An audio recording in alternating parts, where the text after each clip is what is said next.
How frequently does your board hear from clinical leaders within your organization, and in what capacity? Does your board currently have at least one physician or quality champion serving on it? How do you communicate and interact with clinicians regarding quality improvement plans, policies, and how do you ensure clinicians achieve quality goals? Engaging clinicians in harm prevention activities does not stop with their participation on design teams or even implementation teams. Prevention of harm practices need to be incorporated into their daily practice. Nurses, physicians, and other clinicians should feel free to demand high performance from each other and call them into account when procedures are shortcut or when clear safety measures are mishandled.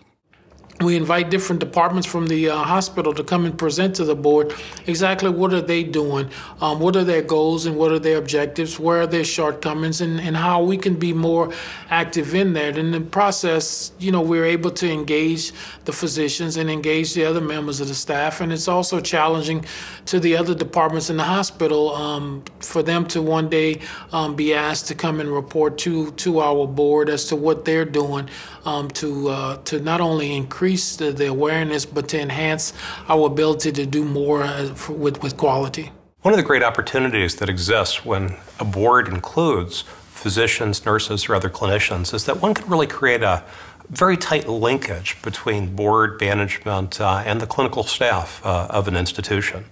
That means that a healthy relationship that is open to discussing shortcomings or opportunities and addressing those opportunities meaningfully through change programs can occur. So one of the best ways that a board can engage with the frontline caregivers is by doing rounds. The opportunity for a board member to get out of the boardroom and to get onto the clinical unit where the nurses and the frontline clinical caregivers are and where they're doing the work that healthcare is all about is a really beneficial experience for both the board member and for the nurse and the clinical caregivers at the bedside. It allows a board member to truly see what the day-to-day activities are like and what the clinical staff is dealing with as they try to take care of patients.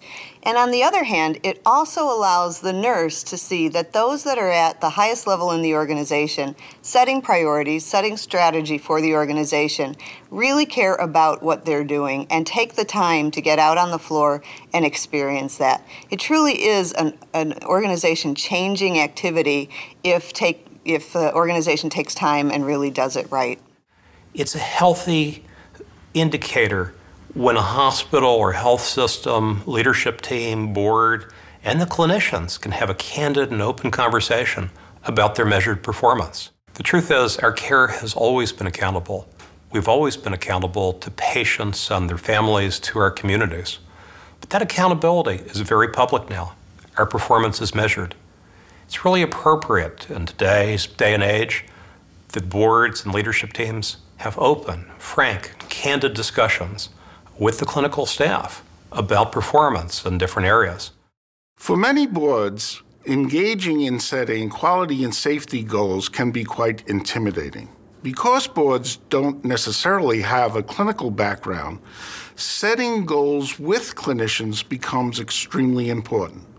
Boards should engage the clinical leadership of the organization to understand what is possible for the organization to achieve and to set the priorities for those activities for the organization. Physician engagement in the process of improving quality is absolutely essential. And we've done that in a number of ways. We've done that through engaging them in the process, educating them on the outcomes, helping them understand the decisions that they need to make. We've also resourced them with best practices, and we've resourced them with evidence-based standardized order sets, for example. But ultimately, they've got to embrace this. We've got to have physician champions and key service lines that lead the charge, involving them in the process. Open communication, reward and recognition, having input in decisions are very important to driving that improvement.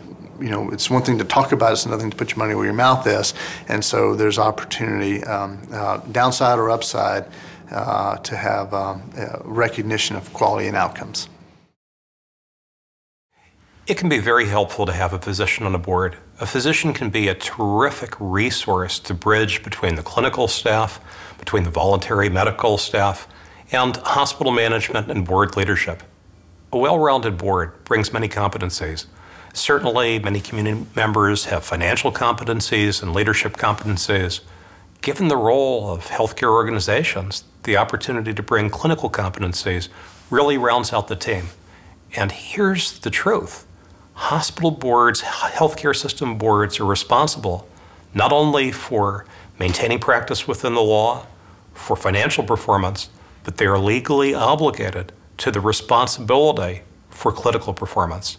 So having clinicians as part of a board team is a terrific asset to continue the discussion to areas where boards may have had some historic discomfort and really turn the attention to improvements in quality, safety, that not only offer benefit to the patients we're privileged to treat, to the community, but really assure the future status of the hospital. And it's great when there are clinicians on the board because those individuals can help to interpret those data and can help to connect any areas of opportunity to strategies that would be appropriate for the institution to make improvement and provide better patient care. It's great when there are clinician champions, individuals who are respected, who bring the evidence, and who have the standing among their colleagues to really help move an organization forward in addressing opportunities in safety and quality. Those individuals should be celebrated. It's great when a board recognizes those individuals. We're a large perinatal center with about 8,500 deliveries a year. And I believe the genesis of the movement to stop early inductions came really from our nursing staff. So I love this example of being lower cost and higher quality all at the same time. So we engaged our medical staff. The medical staff leadership started working on policies and procedures. It took about a year to pull these, they're called bundles, together and to get the medical staff involved. And we had a few physicians who really decided they wanted to champion the effort. At one meeting of our board, we have a physician who is an OBGYN, and he has been very involved in the perinatal collaborative. And he said, it is time for the board to stand up and take action on behalf of the patients and that we serve in our community, and we need to put a hard stop on this. The board took a position on hard stop, and we did it the very next month, and it's been a wonderful success.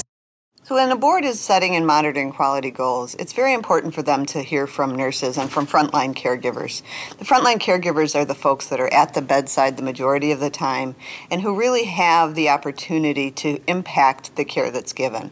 And so if they're informed and aware of the goals that are set by the board, they're best able to engage and to impact those goals and the culture of quality within an organization.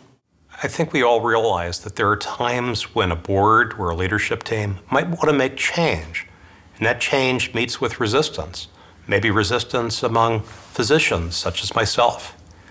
It's really the role of the board and really an opportunity for physician board members to rise as leaders and help communicate the larger goal, the more important purpose. It's great when the clinicians are championing administrative challenges and the administrators have been really part of a conversation about clinical priorities with physician and nursing and other clinical leaders to be able to champion those.